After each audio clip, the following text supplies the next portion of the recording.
So, gumawa ulit tayo ng yogurt kagabi and ito na siya ngayon.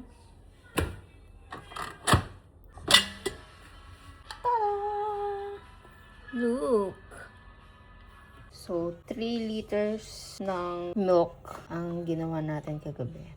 Ngayon, i-strain na natin siya para magamit na natin. Kasi balak kong gawin itong bang recipe. Surprise! Look, look, look, oh.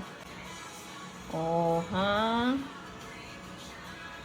Pero ang ginamit ko kasi dito, yung here. And birch tree na milk.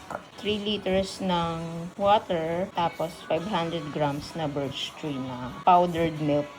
So, i-strain na natin siya ulit dito sa whey separator natin. 3 liters na ginawa kong yogurt. Hindi kakasya.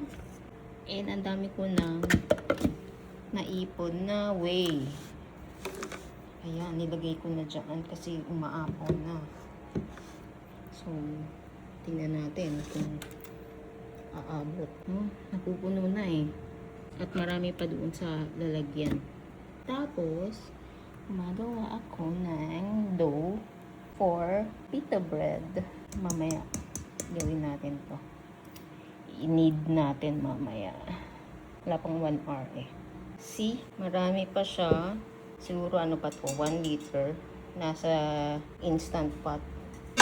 Eh, kailangan natin siyang i-strain. Dito. Puno na. Dami pa. Pero sa tingin ko kakasya ito. Feeling ko lang. Or kung hindi, di bawasan natin. No problem. Lahat may solusyon. Mamaya ulit. Wait natin siya na bumaba. Ang dami pa eh. Ang dami ko na na-extract na whey. Okay.